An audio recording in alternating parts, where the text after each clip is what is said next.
আল্লাহ রাব্বুল আলামিন আমাদের জন্য যে সমস্ত বিষয়গুলোকে ফরজ করেছেন এর মধ্যে একটা হলো আমাদের মৃত্যুর পর আমাদের সম্পদে আমাদের রক্ত সম্পর্কীয় আত্মীয়দেরকে এক একজনকে এক এক হিস্সা বা অংশ আল্লাহ তাআলা নির্ধারণ করে দিয়েছেন কোরআনে।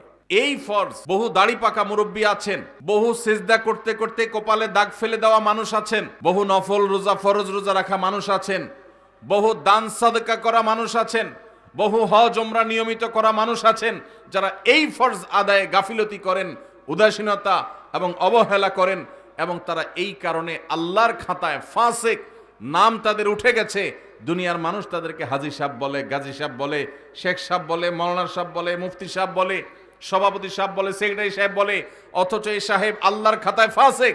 কারণ সে তার বাবার সম্পদে, তার দাদার সম্পদে আল্লাহ তাআলা যাকে যতটুকু হিস্সা দিতে বলেছেন সেটাকে পাই পাই করে আল্লাহর নির্দেশ অনুযায়ী বন্টন করে নাই। সে নিজের খেয়াল খুশি মতো বন্টন করেছে, খেয়াল খুশি মতো ভাগ করেছে, খেয়াল খুশি মতো দখল করে নিয়েছে। আল্লাহর নির্ধারণের এই ফরজের সে মূল্য দেয় নাই। এই কারণে এই সমাজের বহু দাড়ি পাকা মানুষ জাহান্নামে যাবে। ভাইরা আমার, আমরা অনেকেই আছি থোক 10-20-50 হাজার টাকা মাহফিলে দিতে পারি, অনেকেই আছি মসজিদ মাদ্রাসা 20-50 হাজার টাকা দান করতে আমাদের কোনো আপত্তি নাই। আপত্তি কোন জায়গায়? আপত্তি হইল আমার বাবা দুনিয়া থেকে চলে গেছেন, এখন বাবা যা রেখে গেছেন জমি জমা স্থাবর অস্থাবর সম্পদ, ব্যাংক ব্যালেন্স, টাকা পয়সা যা যা আছে এগুলো থেকে ভাগ করে কাকে দিতে হবে? আমার ওই বোনটাকে দিতে হবে, ভাইটাকে দিতে হবে, সবাইকে যার যারটা দিতে হবে। এটা দিতে আমাদের খুব কলিজা লাগে, আছে না নাই? দান করতে তার কোনো অসুবিধা নেই, কারণ দান তো 20-50 হাজার করতেছে, কিন্তু বাবার সম্পদটা দিতে কার্পণ্য করে, গড়িমসি করে, আছে না নাই? এই সমাজে যদি আপনি এ ক্লাসের মুসলমান দেখতে চান, খাঁটি মুসলমান যদি দেখতে চান, আসল মুসলমান যদি দেখতে চান, যেই মুসলমান শুধু সহজ আমল করে না, কঠিন আমলগুলোকে বুক চিতিয়ে বুক উঁচু করে করতে চায়, সেই মানুষগুলো হলেন তারা যারা বাবা মায়ের সম্পদে বা নিজেদের রক্ত সম্পর্কীয় আত্মীয় স্বজনদের সম্পদে যার যতটুকু হিস্সা আছে, কোরআন আল্লাহ তাআলা যতটুকু যাকে দিতে বলেছেন তাকে হিসেব করে পাই পাই করে ততটুকু দেয়, বিন্দু মাত্র বেশ কম করে না। এই মানুষগুলো হলো এই সমাজের সবচেয়ে ক্রিম মুসলমান, সবচেয়ে এলিট, সবচেয়ে এ ক্লাসের, আপার ক্লাসের মুসলমান। আপনারা আপার ক্লাসের মুসলমান হওয়ার চেষ্টা করবেন ইনশাআল্লাহ। মুরব্বীরা যারা আছেন, বাবাজিরা ভালো আছে যারা আছেন, আপনাদের বলছি সন্তানদেরকে ওসিয়ত করে যাবেন, ইসলাম নিয়ে এসে সেখানে লিখবেন রীতিমতো যে আমি মারা গেলে আমার সম্পদে কোরআন হাদিস যেভাবে বলেছে তোমরা ভাই বোনরা ঠিক সেভাবে পাই পাই করে হিসাব করে ওইভাবে বন্টন করবা, খবরদার এর কম বেশ করবা না। এটা ওসিয়ত করে যাবেন সন্তানদেরকে। এরপরে যদি কোনো সন্তান কিছু সম্পদ মেরে দেয়, ভাই বোনদের বঞ্চিত করে, কিছু থোক দিয়া লামসাম কিছু দিয়া তাদের কাছ থেকে দায় মুক্তির চেষ্টা করে, তাহলে ওই সন্তান দায়ী হবে। আর আপনি যদি জানেন আপনার মারা যাওয়ার পরে সন্তানরা এরকম সম্পদ নিয়ে তসরুপ করবে, 2 নম্বরই করবে, আর আপনি চুপচাপ চলে যান, তাদেরকে সতর্ক না করেন, তাহলে আপনিও আল্লাহর কাঠগড়ার আসামি হবেন। আর অনেক মুরব্বীরা আছেন যারা আপনাদের বোনদের সম্পদের হক দেন নাই, বাবার সম্পদ থেকে নিজেরা পাইছেন, বোনদেরকে দেন নাই, বোনদের সাথে চিটারি করছেন। কিভাবে চিটারি বলবো আমি? বাবার মৃত্যুর পর বোনরে দাওয়াত দিচ্ছেন, ভাগিনাদেরকে দাওয়াত দিচ্ছেন, দুলাভাইরে দাওয়াত দিচ্ছেন, আইনা ধুমসে একটা খাওন দিছেন, খাওয়ায়া নতুন নতুন বাজার থেকে শাড়ি টাড়ি আনছেন, আইনা বোনদেরকে শাড়ি, বাইগনাদের কাপড় চোপড়, দুলাভাইরে লুঙ্গি, যার যা মনে চাইছে দিছেন, ধুমসে খাওয়ায় টাওয়ায় এখন আলাপ উঠাইছেন।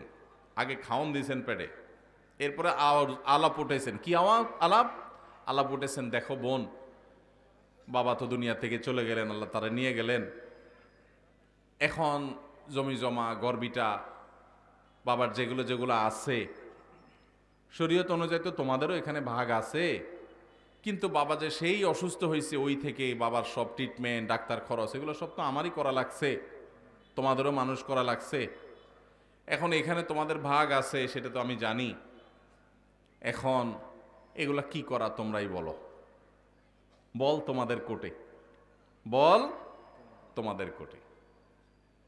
এটা হলো খুব সূক্ষ্ম চিটারি, এটার নাম হলো সূক্ষ্ম চিটারি। ডাকাতি বাটপারির বিভিন্ন ধরন আছে, তো এটা এক প্রকারের বাটপারি। কেন বাটপারি বললাম? কারণ ওই যে বোনটাকে বললেন বাপের বাড়িতে আইনা খাওয়াইয়া দাওয়া, বাপ মরার পরে মনটা এমনি নরম, আরো মেয়ে মানুষ, যখন এটা বলছেন আপনি, তখন সে কি বলবে? বলেন কি বলবে? বলবে থাক ভাই, আমার কোনো দায় দাবি নাই, আপনি তো কষ্ট মষ্ট করছেন, বাবার সব ডাক্তার কবিরাজ খরচ দিছেন, দেখাশোনা করছেন, থাক আমাদের দিতে হবে না, আপনি দোয়া করে দিয়েন। মনের ভিতরে ব্যথা চাপায়া মেয়ে মানুষ মাত্র খাওয়াইছে ভাইয়ে, এখন যদি মুখের উপরে যদি বলে ভাই কি খরচ বরচ হয়েছে সেগুলো সব কাইটা রাইখা বাকি যেগুলো থাকে এগুলোতে আমাদের কত হয় হিসাব নিকাশ করে দিয়ে দিয়েন, এইটা বললে ওই বোনের আর রক্ষা আছে?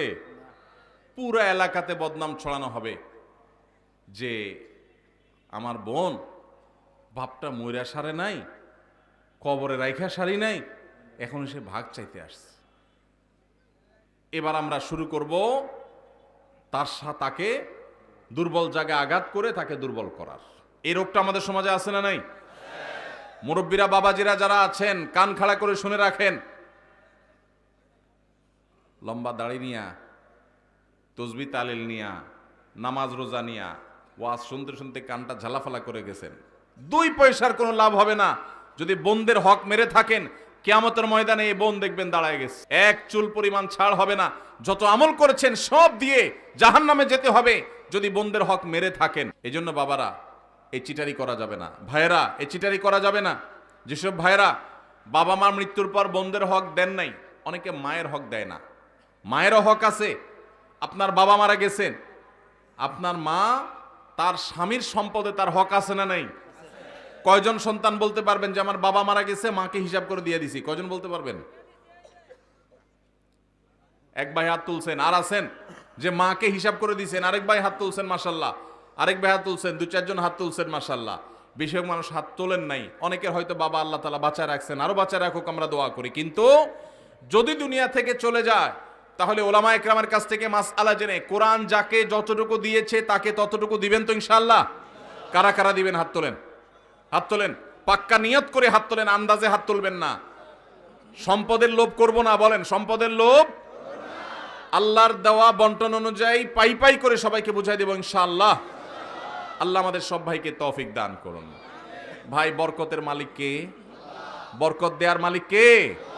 আল্লাহ। যদি বরকতের মালিক এটা বিশ্বাস করেন তাহলে আপনার বাবার সম্পদে, মায়ের সম্পদে, ভাইয়ের সম্পদে, বোনের সম্পদে, আপনাদের পরস্পরের সম্পদে তার মৃত্যুর পর যার যতটুকু পাওনা আছে আল্লাহ বলছে তাকে 1/3 দাও, আল্লাহ বলছে তাকে 50% দাও, আল্লাহ বলছেন কাকে এতটুকু দাও, আরেকজনকে এতটুকু দাও, যাকে যতটুকু দিতে বলেছেন তাকে ততটুকু যদি দিয়ে যান আপনি ফকির হয়ে যাবেন, অভাবী হয়ে যাবেন, আপনার সব শেষ হয়ে যাবে।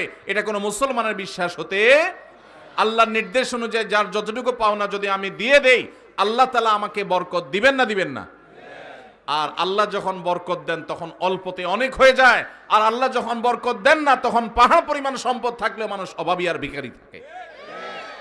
ভাইরা আমার, আল্লাহ সম্পদও দিয়ে দেয় আবার ক্যান্সারও দিয়ে দেয়, দেয় না? দেয় না? বরকত এবং কল্যাণ ভিন্ন জিনিস। এজন্য যুবক ভাইরা যারা আছেন তাদেরকে বলবো নিয়ত করে নেন, ছোট লোকই করবেন না, নিচু চিন্তা করবেন না। যেসব ভাইরা মনে করেন যে বাবার জন্য আমি তো অনেক খরচ করছি তাহলে আমি সব সম্পদ রেখে দিব, জি না। বাবার জন্য খরচ করা আপনার নৈতিক দায়িত্ব। আপনার যদি টাকা থাকে তার ট্রিটমেন্ট খরচ দাঁড়ানো আপনার দায়িত্ব। এর মানে এই না যে বাবার সম্পদ থেকে আপনি সেটা কাটাকাটি করবেন। হ্যাঁ, যদি এমন থাকে যে বাবার সম্পদ ক্যাশ টাকা আছে সেটা ট্রিটমেন্ট করা যায় তাহলে সেটা দিয়ে আপনি বাবার ট্রিটমেন্ট করেন, কোনো অসুবিধা নাই। বাবার যদি না থাকে আর আপনার থাকে, সন্তান হিসেবে আপনার উপরে ফরজ বাবার ভরণ পোষণ দেওয়া। অতএব সেটার জন্য ভিটা মাটি এগুলো সব রেখে দিবেন, এটা করা যাবে না। প্রয়োজনে সেগুলা জমজমা বিক্রি করে বাবার ট্রিটমেন্ট করবেন। এরপরে যেটা ঠিকবে সেটা বন্টন করবেন। বোনরা নিতে না চাইলেও জোর করে দিবেন, দিবেন তো ইনশাআল্লাহ? ফুফুদের হক, বোনদের হক, ভাইদের হক পাই পাই করে দিবেন। অনেক বড় ভাই আছে চান্স পাইলে ছোট ভাইদের ল্যাং মারে ছেড়ে দেয়, নিজেরা সব দখল করে নেয়, আছে না নাই? আল্লাহকে ভয় করেন। এই ফরজটা অবহেলিত ফরজ, নামাজের ফরজ অনেকে আদায় করেন। আমার কাছে নালিশ আসে, অনেক ফ্যামিলির বিভিন্ন ভাইরা নালিশ নিয়ে আসেন, ভাইয়ে হক মেরে দিস, যে হক মারছে তার দাড়ি মাশাআল্লাহ একেবারে পেট পর্যন্ত চলে আসছে, কিন্তু হক মারতে তার বুকও কাঁপে নাই। এইরকম 2 নম্বর দাড়িওয়ালা মানুষ আছে না নাই? এই 2 নম্বর দাড়ি আল্লাহর কাছে অ্যাকসেপ্ট হবে। এখন আবার নতুন এক শয়তানি শুরু হয়েছে। সেটা হলো আল্লাহ রাব্বুল আলামিন বাবা মায়ের সম্পদে ছেলেদেরকে মেয়েদের দ্বিগুণ সম্পদ দিতে বলেছেন, ভাগ দিতে বলেছেন। মেয়েরা যদি টোটাল সম্পদের 10 টাকা পায় একজন মেয়ে, তাহলে একজন ছেলে পায় 20 টাকা। এখন আমাদের দেশে কয়দিন পর পরই কিছু সুশীল আছেন যারা আল্লাহর কোরআনেরও সংশোধন করতে চায়, নাউজুবিল্লাহ। তারা দাবি তোলে যে সমান অধিকার দিতে হবে, এবং সমান অধিকার কথাটা শুনতে বেশ সুন্দরই শোনা যায়, ভালোই লাগে। আমরা অনেকে বিভ্রান্ত হয়ে যাই। তাই তো একই বাবার সন্তান হয়ে মেয়ে যদি 1 আনা পায়, ছেলে কেন 2 আনা পাবে?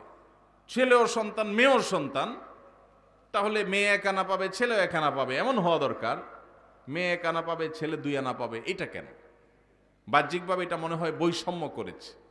ভাইরা আমার, আমরা সবাই জানি আল্লাহ রাব্বুল আলামিন যত ফ্যামিলির খরচ আছে, এসব খরচগুলো ছেলেদের উপরে বর্তাইছে না মেয়েদের উপরে বর্তাইছে? স্বামীর উপরে না স্ত্রীর উপরে? স্বামীর উপরে। কত রকমের খরচ? সব রকমের খরচ। বিয়ে করবে মেয়ের বিয়ে হবে, বিয়ের খরচ কি মেয়ের জোগাড় করা লাগে? কার জোগাড় করা লাগে? বাপের বা ভাইয়ের। ছেলে বিয়ে করবে, খরচ জোগাড় করা লাগে কার? ছেলের নিজের। আরেকজন কয় বাবা। আপনার বাবা আপনার খরচ দিছে? কপালালা মানুষ, তাহলে ভালো বাপ পাইছেন আপনি। ভাইরা আমার, বিয়ের খরচ কে দেয়? ছেলেদের নিজেরা। বিয়ে করার সময় টাকা পয়সা জোগাড় করে বাজার সদাই করে বিয়ে শাদী করলো। শ্বশুরবাড়ি যাওয়ার সময় নতুন বউরে নিয়ে যখন শ্বশুরবাড়িতে যাচ্ছে, মিষ্টি মন্ডা কেনার পর বিলটা কি বউয়ে দেওয়া লাগে না জামাই দেওয়া লাগে? তাহলে শ্বশুরবাড়ির মিষ্টির খরচও সে দিল। আবার শ্বশুরবাড়ি বেড়ায় যখন বাপের বাড়ি আসতেছে, এখন বাপের বাড়িতে আসার সময় আবার ফলমূল যা কিনছে টিনছে এগুলোর বিল কে দেওয়া লাগে? ছেলে। তাহলে নিজের বিয়ের খরচও নিজের, শ্বশুরবাড়ির মিষ্টির খরচও ছেলের, আবার বাপের বাড়ির ফলের খরচও তার, বাসা ভাড়াটাও তার, বাজার সদাই খরচও তার, নিজের খরচ তো তার আছেই, বউয়ের খরচটাও তার, ছেলে মেয়ের খরচটাও। তাহলে খরচের বেলা সে 16 আনা, আর পাওয়ার বেলায় মেয়ের চাইতে 1 আনা বেশি। এটাতে কি ছেলেরকে আল্লাহ তাআলা অনেক বেশি দিয়ে ভাষায় দিয়েছেন, আর মেয়েদেরকে আল্লাহ তাআলা ঠকাইছেন? নাউজুবিল্লাহ, এরকম? তাহলে যে সমস্ত মাথা মোটা মানুষরা মনে করেন মেয়েদের প্রতি বৈষম্য হয়েছে, নাউজুবিল্লাহ, তারা মূলত একটা নির্দিষ্ট এজেন্ডা বাস্তবায়ন করতে চান। তারা এত গবেট না যে এই হিসাব বুঝবে না। খরচের বেলা ছেলে 16 আনা, আপনি একজনকে বাজারে পাঠায় বলছেন নাও 10 টাকা দিলাম, এটা আনবা ওইটা আনবা ওইটা আনবা, 4-5টা আইটেম বলে দিলেন, দিয়া বললেন 10 টাকা দিলাম। আরেকজনকে 5 টাকা দিয়ে বললেন তোমার কিছু আনা লাগবে না, যা খুশি করো, নিজে খাও, ফুর্তি করো। কি বলেন? 10 টাকা আলাকে বেশি দিছে না 5 টাকা আলাকে বেশি দিছে? এখন যদি বলে ভাই কেন বৈষম্য করলেন, আমাকে 5 টাকা দিলেন, ওনারে 10 টাকা দিলেন, সমান সমান দেয়া দরকার, এই দাবি কি যৌক্তিক না অযৌক্তিক? এই অযৌক্তিক দাবি বিভিন্ন সময় আমাদের সমাজে কিছু সুশীলরা, নামধারী কিছু সুশীলরা তারা তোলে। এরা কেন তোলে? আমি যদি বলছিলাম একটা দুর্বিসন্ধি আছে। সেই দুর্বিসন্ধিটা কি? আমাদের এই সাবকন্টিনেন্টে মুসলমান তো মুসলমান, আমাদের হিন্দু ভাইরা, খ্রিস্টান ভাইরা, বৌদ্ধ ভাইরা, এই অঞ্চলের সব ধর্মের মানুষদের একটা কমন কালচার আছে। সেটা কি? সেটা হলো পুরুষরা তারা বাহিরের জগৎটা দেখভাল করে, টাকা পয়সা কামাই করা, রুজি রোজগার করা, যা লাগে সব বাহিরের সব দেখে, বাজার সদাই সব দেখে, আর ভেতরের সাইডটা কে দেখে? মহিলারা দেখে। এটা হলো আমাদের সাবকন্টিনেন্টের ধর্মীয় এবং আমাদের সামাজিক কালচার। এবং এটা আমাদের কালচার বললে ভুল হবে, এটা মানব সভ্যতার শুরু থেকে চলে আসা একটা কালচার। পৃথিবীর অমুসলিম প্রধান দেশগুলো, বিশেষ করে পশ্চিম অঞ্চল, তারা এই কালচারটাকে পরিবর্তন করে ফেলেছে। তাদের সমাজে কি হয়? বাসা ভাড়া নিলে অর্ধেক খরচ জামাইয়ে দেয়, আর অর্ধেক খরচ বইয়ে দেয়। জানেন তো আপনারা? বাজার সদায় সবকিছু 50% 50% ভাগযোগ করে দেয়। এখন এই যে মেয়েদেরকে সমান অধিকার দেওয়ার নাম করে বাবার সম্পদে ছেলেদের সমান দিতে যারা দাবি করছেন, তারা মূলত চান আমাদের এই সমাজটাও পশ্চিমা সমাজের মতো হয়ে যাক, অর্থাৎ মেয়েরা পাওয়ার বেলায় তারা অর্ধেক পাবে, ছেলের মতো সমান সমান পাবে, খরচের ক্ষেত্রেও তারা সমান সমান শেয়ার করবে। এই দিক থেকে তারা মনে করে যে বৈষম্য দূর হবে, সাম্য প্রতিষ্ঠা হবে। মূলত যেটা আসলে হবে, পশ্চিমাদের যেটা হয়েছে সেটা হলো এই পরিবার ব্যবস্থাপনাটা ভেঙে চুরমার হয়ে যাবে। এমনিতেই স্বামী স্ত্রীর মধ্যে সম্পর্ক দিন দিন যায় অবস্থা। এরপরে যদি বলেন যে বউরে বলেন ঠিক আছে বাসা ভাড়া তুমি অর্ধেক দাও, ছেলেদের খরচ অর্ধেক দাও, সব কিছু অর্ধেক দাও, তাহলে এবার কামড়া কামড়ি নিজেদের মধ্যে অশান্তির পরিমাণ বাড়বে না কমবে? এর প্রমাণ হলো পশ্চিমে যদি আপনি তাকান দেখবেন সেসব দেশগুলোতে বৈবাহিক সম্পর্ক এটা সোনার হরিণ হয়ে গেছে। স্বামী স্ত্রী বলতে যে একটা সুখের সংসার, এটা তাদের কাছে সোনার হরিণ হয়ে গেছে। পরিবার ব্যবস্থা ভেঙে ধ্বংস হয়ে গেছে। এখন সেটাকে এদেশে যারা আমদানি করতে চায় তারা এদেশের মানুষের শত্রু। আল্লাহর বিধান থেকে, কোরআন থেকে আমাদেরকে সরাতে চায়। আমাদের সংবিধানে, আমাদের আইনে কোরআনের তো অন্য কোনো কিছু নাই। যা ছিটে ফোটা দুই একটা আছে, সেগুলো খাঁজে বাজে থাকা কণাগুলোকে ধুয়ে পরিষ্কার করার জন্য যখন যারা সরকারে আসে তাদের ঘাড়ে সওয়ার হওয়া এই পশ্চিমাদের দোসরেরা, তারা এই দেশে থাকে, এই দেশে খায়, দালালি করে পশ্চিমাদের। এদের ষড়যন্ত্রের ব্যাপারে আমাদের সতর্ক থাকতে হবে, সাবধান থাকতে হবে। আমাদের অবশ্যই বোনরা, মেয়েরা নানাভাবে নিগৃহীত, তাদের সপক্ষে আমাদের কথা বলতে হবে, কিন্তু তার জন্য আল্লাহর আইন, আল্লাহর বিধানকে পরিবর্তন করার কোনো প্রয়োজন নাই। তাহলে কি করতে হবে? দেখুন, আমাদের সমাজে এটা ঠিক যে অনেক স্বামীরা নিজেরা ইনকাম করে বলে স্ত্রীদের খোঁটা দেয়, কথার তলে রাখে, কথা শোনাতে থাকে, কষ্ট দেয়, এবং কথায় কথায় তাদেরকে এই যে উপায় উপার্জন করে, টাকা পয়সা নিয়ে আসে, বাজার সদাই করে, এগুলা তুলনা দেয়। এই যে ছোট লোকিগুলো পুরুষরা করে, সেগুলো বন্ধ করতে হবে। সেগুলো বন্ধ করার জন্য মেয়েদেরকেও আপনি বের করে দিবেন, চাকরি করাবেন, অথবা তাদেরকে সম্পদের ভাগ দিবেন, তাতে বন্ধ হয়ে যাবে। এটা আমরা সঠিক মনে করি না। তাহলে কি করতে হবে? তাহলে নারীদের প্রতি নিগ্রহের রাস্তাগুলো বন্ধ করতে হবে। শরীয়ত যতটুকু দিতে বলেছে ততটুকু যদি নারীকে দেওয়া হয়, নারী কখনো স্বামীর উপরে শতভাগ ডিপেন্ডেন্ট হবে না। স্বামী জুলুম করলেও তার জুলুম স্বীকার করতে, জুলুম মেনে নিতে বাধ্য হবে না, যদি স্বামী মহরটা ঠিক মতো দেয়, বাবার সম্পদের পাওনাটা ঠিক মতো পায়, মায়ের সম্পদের পাওনাটা ঠিক মতো পায়, সব জায়গা থেকে তাদের যে পাওনা আছে এই পাওনাটা যদি তারা ঠিক মতো পায়, তাহলে তাদের প্রতি নিষ্পেষণ জুলুমের রাস্তা বন্ধ হয়ে যাবে। আল্লাহ রাব্বুল আলামিন মেয়েকে মোহরের মাধ্যমে স্বামী থেকে পাওয়ার রাস্তা রেখেছেন। আবার স্বামী মারা গেলে সেই সম্পদ থেকে ভাগ পায়, ছেলে মারা গেলে সেখান থেকে, ছেলে মেয়ে মারা গেলে সেখান থেকে পায়, আবার বাবার সম্পদ থেকে পায়, মায়ের সম্পদ থেকে পায়, সব জায়গা থেকে পায়। খরচের বেলা তাকে একেবারে জিরো রেখেছে। এটা মেয়েদের প্রতি বৈষম্য না, এটা মেয়েদের প্রতি বরং এহসান। আজকের এই বস্তা পচা সস্তা চিন্তাধারা যারা লালন করছে, তারা সমতার কথা বলে, ইসলাম সমতার কথা বলে না। তাহলে কিসের কথা বলে? ইসলাম ন্যায্যতার কথা বলে। কিসের কথা বলে? সমতা এক জিনিস, ন্যায্যতা আরেক জিনিস। সব সময় সমতা ইনসাফ প্রতিষ্ঠা করে না, কিন্তু ন্যায্যতা সব সময় ইনসাফ প্রতিষ্ঠা করে। কিভাবে? ছোট ছোট কয়েকটা উদাহরণ নেন। আপনার একটা ছেলে আছে, একটা মেয়ে আছে। ছেলেটার বয়স মনে করেন 15, মেয়েটার বয়স ধরেন 12। ছেলেটার জ্বর হয়েছে 103, ডাক্তার বলছে নাপা খাওয়াইতে, বাজার থেকে এক পাতা নাপা কিনে আনছেন, আইনা ভাত টাত খাওয়াইয়া ছেলেকে নাপা খাইতে দিছেন, ছেলে নাপা খাইছে। এখন মেয়ের কিন্তু জ্বর টর কিচ্ছু নেই। হঠাৎ করে আপনার মাথায় ভূত চাপলো, আমাদেরকে তো সমতা প্রতিষ্ঠা করতে হবে। তাহলে আমার সন্তান, ছেলেও আমার সন্তান, মেয়েও আমার সন্তান, একটারে নাপা খাওয়াইলাম আরেকটাকে খাওয়াইলাম না, এটা তো জুলুম হইল। এই জন্য মেয়েরে বলছেন হা কর, হা কর, হা করাই আপনার সুস্থ সবল মেয়েটারে আপনি নাপা খাওয়াই দিলেন। সমতা এখানে হয়েছে না হয় নাই? কি হয় নাই? ওয়াজ কি বুঝে শুনে কথা বলেন না, না বুঝে জবাব দেন। সমতা হয়েছে না হয় নাই ভাই? সমতা হয় নাই? ছেলেরও একটা নাপাক হয়েছে, মেয়ের একটা নাপাক হয়েছে, সমতা হয়েছে না? কিন্তু ইনসাফ কি হইল? ইনসাফ কি হইল? জুলুম হয় নাই? সুস্থ মানুষকে নাপাক হওয়া কিডনি নষ্ট করার কাম হয় নাই? ভাইরা আমার, ইসলাম সমতার কথা বলে না। সমতা বললে শুনতে খুব মুখরোচক শোনা যায়, সব জায়গায় সমতা হলে ভালো হয় না। ন্যায্যতাটা সবসময় ভালো হয়। আল্লাহ ন্যায্য দিতে বলেছেন, ন্যায্য যার যতটুকু দরকার।